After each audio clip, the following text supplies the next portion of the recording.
What's up, guys? Let's see. Holland and Moroz were the performance of the night. Covington and Masvidal was the fight of the night. The attendance was 19,425. It was a complete sellout. That's the 11th consecutive pay-per-view sellout. Gate was 6.76 million. And this is number 7 all-time here at the arena and number 14 all-time for the UFC. John Morgan? Yeah. What's going on? Well, obviously you gave it fight of the night, so I'm assuming you were impressed by the main event, but just give us your thoughts on Colby's performance and you know what he did in this fight tonight. Yeah, I thought it was a great fight. Obviously, Masvidal's wrestling was better than I expected it to be. His cardio was better than I expected it to be. And, it was a tough fight for both guys. Yeah. The crowd obviously either loves him or hates him, but they're definitely reacting to him. I mean, do you feel at this point, do you consider him one of the biggest stars in the company? Well, yeah, I mean, it's the thing is, too, is that after a while, no matter how much you hate him, you at least got to respect him. I mean, the guy keeps winning fights, and he's a tough dude. You've had some bad words to say about him at times over the years. What do you think about Colby? What do you mean? What do I think about? I mean, I don't know if I've had any bad words to say about him. I said he's an asshole. That's not a bad No, he's an asshole. Does anybody disagree with that? I mean, he would probably even agree with that. I would agree. I respect the kid. Yeah. Do you have any concerns with his brand of promotion? I know you say bad things are said, but like Jorge's whole thing was, hey man, the line was crossed. You don't talk about family. You don't talk about kids. Do you believe there is a line? I agree with that too. It's called man code. You either have it or you don't. Yeah.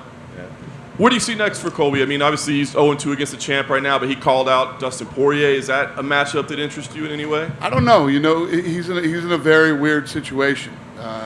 Having lost to Usman twice, Usman's lapping everybody. I don't know. We got to see what's next and talk to Colby and see what he really wants to do. If you fight Poirier, then what? Kamaru. There has to be some type of, he has to go in some type of direction. Whether is he gonna go to 55 and fight it? You know what I mean? I don't know. We got to talk. Well, I was going to ask you, Kamaru yesterday did a Q&A, and he was like, I kind of see myself fighting Colby again at some point. I mean, do you totally rule it out because it's 0-2, or do you still say, well, maybe it could get to there at some point? I don't know. Listen, if he stays at 170, he keeps winning. I mean, eventually you got to give the kid a shot again. I did want to ask you about Renato Moicano. Do you have a medical update yet? Is it too soon? Yeah, he's the only transport tonight. He was transported, and we'll make sure that he gets triple checked and take care of him. I think you had to step out during the end of that fight. It looked like you left cage side. Yeah. Did you see it? Because I was just kind of wondering what you thought. Because man, it felt like maybe that fight could have been stopped, maybe not. I agree. It could have been stopped a couple times, and just Moicano is one of those guys that's just so tough.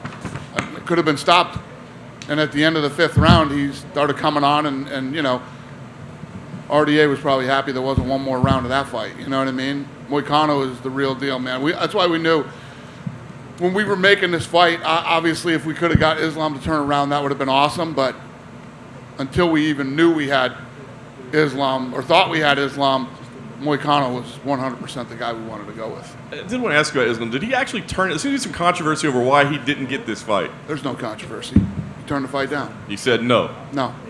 Interesting. Okay. Last thing I did want to ask you about, Bryce Mitchell. He was just here, and he said, his charitable gift that he was going to give, you said, don't give it, I'll cover it. So I'm just curious kind of what your motivation was, and I don't know if there's I know you guys do a ton of charity already, but when guys are so connected to something like that, is there like partnerships or things that you can do? But why were you motivated to say, hey, don't spend your money, I'll spend it? Yeah, well, the kid, he's making 45 and 45 tonight. He's going to give 45 to and I respect that.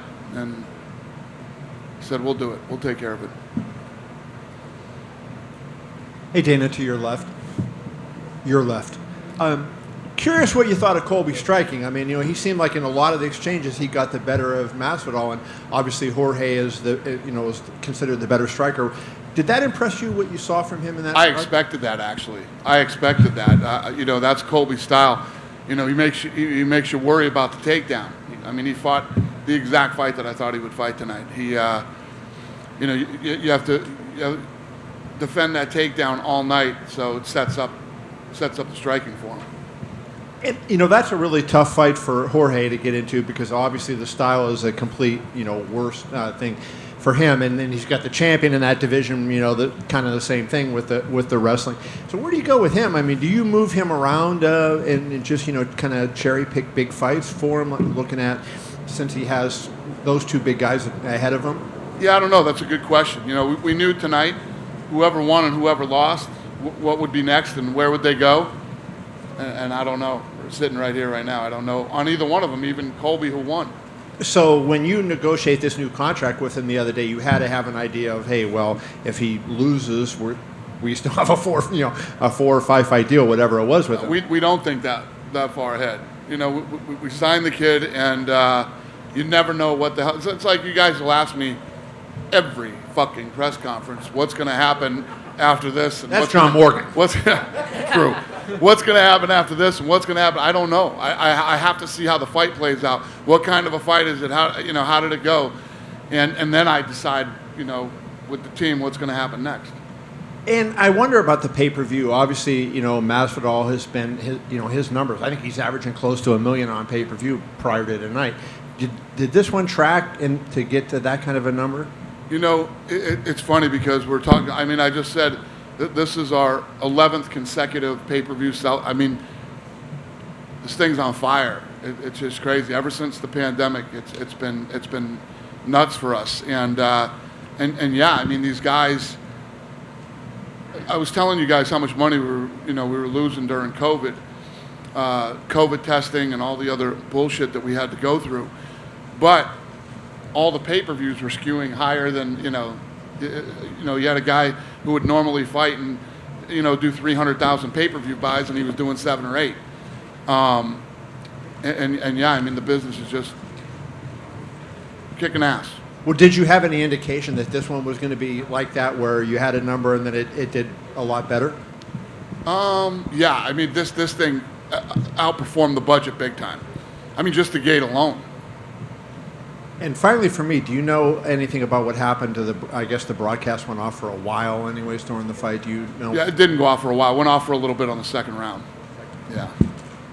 Dana, just one question over here. The Ringer MMA show on Spotify Green Room's been talking about this all week, and I'm wondering your thoughts on it. With all of the connections to Florida and the UFC's positive relationship with the state, why wasn't this fight done in Florida? That's a good question. I think we owed Vegas a fight. It was the time that we had to do the fight in Vegas. We kind of lay these things out, throughout the year and decide where we think we're going to be in each month, and just landed on Vegas. All right, thank you. Yeah. Dana over here on this side. Yep. A couple other impressive performances. Kevin Holland got his first win at welterweight. Sergey Spivak won in less than a round. Jalen Turner, Marina Rodriguez. So what did you make of the rest of the card for all these young fighters? Well, I was excited about this card anyway. This was a great card as far as matchups went. And, yeah, everybody looked impressive tonight. Joanna was also back here. She was a guest fighter for Scrum. She said she's still eyeing a fight with Wei Lee. Is that still the fight that you're hoping to make the rematch? Yeah, that's the fight that makes sense. Is there any headway on when that fight could happen? It seemed like she was just waiting for a date at this point. Do we know the date on that one? Yeah, no. I was hoping he had something I didn't. He doesn't. She was also talking about fighting at Allegiant Stadium and said that she might know something we don't. Do you know what she's talking about? I do not. Hamzat was also here. Did you guys talk about anything else besides confirming his fight with Gilbert? No, that's it. Yeah, we got that done. It's locked in, and that's a fun card. And finally, Darren Till was also here with him. Have you spoken with him about his return? Or no, I haven't seen Darren. I haven't seen Darren since he's been here. I knew that he was here with Hamzat, but I haven't seen him. What do you make of that friendship? It seems like they're inseparable. Yeah. No, I like it. Yeah. Hey, Dana. Hey, buddy. Hey, Khabib Nurmagomedov inducted into the Hall of Fame tonight. Usually doesn't show much emotion. What was his reaction when he came over there and graced him? He was pissed off tonight. I don't know what happened to Khabib tonight. I kept telling him, what pissed you off tonight? I think it was Tim. Maybe. Tim Elliott was holding. Yeah. I think that might be it, too. Greg Hardy's now lost 3 in a row, and they were all finishes. Wondering what your thoughts are on him and what his future is with the UFC. Yeah, I don't know. We'll get in the room on Tuesday and figure that out. Given the results of the main event, going into it, are you looking at Chimaev and Burns as the number 1 contender fight in the welterweight division? Makes sense. Did Marina Rodriguez do enough tonight to be a number 1 contender for the winner of Carla Esparza and Rose Namajunas? Makes sense. And You're then- making a lot of sense, Schmo. Okay, then lastly, Nate Diaz. What's the likelihood he gets a new contract before we see him entering the octagon again? The likelihood that Nate Diaz gets a new contract? Very good. Appreciate it. All right. Dana right here. Yep. Dana, I was wondering just your thoughts on Marina Moreau's big win. Obviously coming from the Ukraine, she had a lot of emotions out there. The crowd really responded to her. I just wanted your thoughts outside of the fact that she got a bonus. Yeah. I mean, I don't know how you want me to answer that question. I agree with you. It was an awesome performance, an awesome speech, and yeah. This month you guys are going to be traveling for fight nights for the first time since the pandemic, so I'm assuming it's very exciting. Can you just talk a little bit about what's the forecast look like on doing more traveling outside of the numbered events this year? Yeah, well, as things start to open up and these different states that were tough to do business in make it much easier to do business in, we'll start going to, there's a lot of places to hit now. We just had to wait till all this goofy shit was over. It looks like it's getting over, so we're ready to roll. Will there be more dates coming up in April, or is that still being decided? Yeah, we don't have anything figured out yet, but we will. The other problem is as these states start to open up, you got all these different events that haven't happened, and there's still people that haven't put on an event since the pandemic, concerts and bands and things like that, and so a lot of these arenas are going to be packed, probably the first year and a half. So we'll see what we can figure out and what we can get done. Thank you. Dana down here. What do you do now with Jorge Masvidal that he's right here?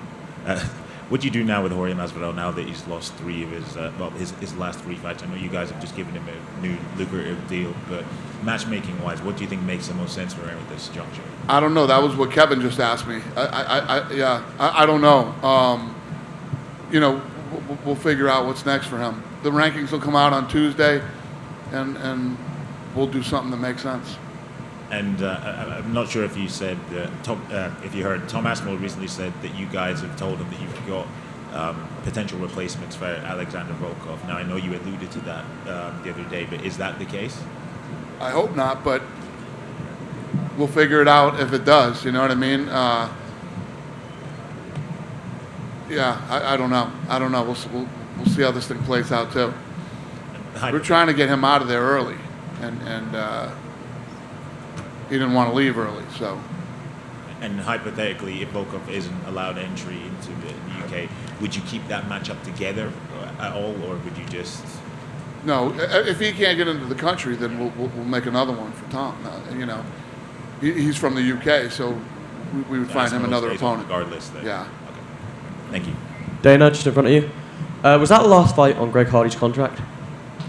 Was that the last fight on Greg Hardy's contract? Yeah. Does anybody know the answer to that question? Nobody knows. Okay. And also, I wanted to touch on, do you think the narrative of the Dos Anjos Moicano fight changes a lot, given, it was close to being stopped in the 4th round, then Moicano comes out and has a great 5th round. Do you think it changes, like, a lot of people's mind, given that Moicano had such a good last round? Changes their mind as far as what? Obviously, entering the 4th round, he was getting beat up quite a lot. Right. And then he comes out in the 5th and, what we were saying earlier, I think it was John Morgan, was that, I think a lot of people figured that fight should have been stopped earlier, right? Then he comes out in the 5th round. It's like, it's one of the, we've said this a million times in the fight business, a guy who's too tough for his own good kind of thing. If the ref doesn't stop the fight, Moicano is that guy. But that's why we made this fight. We made this fight with Moicano because he's a stud. He's literally a stud. I mean, the guy's a badass. That's why we made this fight. And I just wanted to get your thoughts on the judging tonight. There was a few split decisions. Could have gone either way. I think the Nikolai fight, Kennedy, the Tim Elliott fight. Obviously, I think that's why Habib was a bit angry. Did you think anything wrong with the decisions? No, I didn't. Nothing stood out to me like, holy shit, this is crazy. And whilst we're on Habib, obviously Umar, he struggled to get a fight. He's pulled out of a few fights, but a really good win tonight. How far do you think he can go in the UFC? Who'd you say? Umar, Khabib's cousin. Yeah. What about him? How far do you think he can go in that division? I don't know. That remains to be seen. As you start to work your way up the ladder here, it just gets nastier and nastier. So we'll see. And just one more from me. Kevin Holland, had a great welterweight debut. Just your thoughts on his win. Yeah, listen, I think I've told you guys a million times I love that kid. I have a really good relationship with him, and I like him a lot, and I'm happy to see him win. Thank you. Yeah. Yeah, that was the last fight in his deal. Look, check you out. Hi.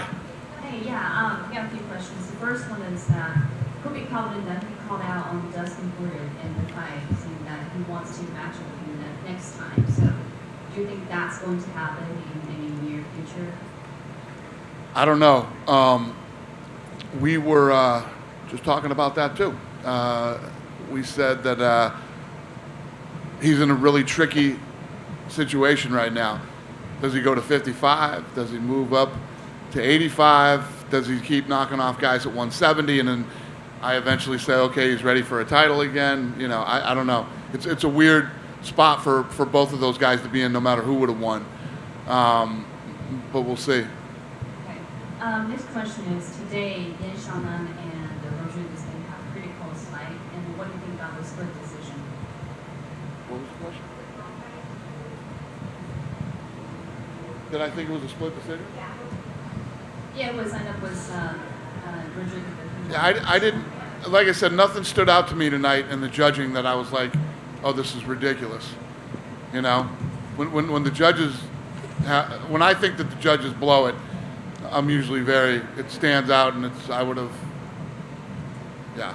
Makes sense. Last question is, so Joanna, that she has been calling out John Whaley for a rematch. Do you think that's going to happen, or do you think John Whaley's next opponent most likely will be someone else? Whaley and Joanna?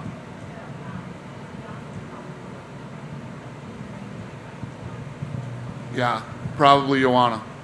Okay. Thanks. Thank Hey you. Dana, how you doing, mate? Hey.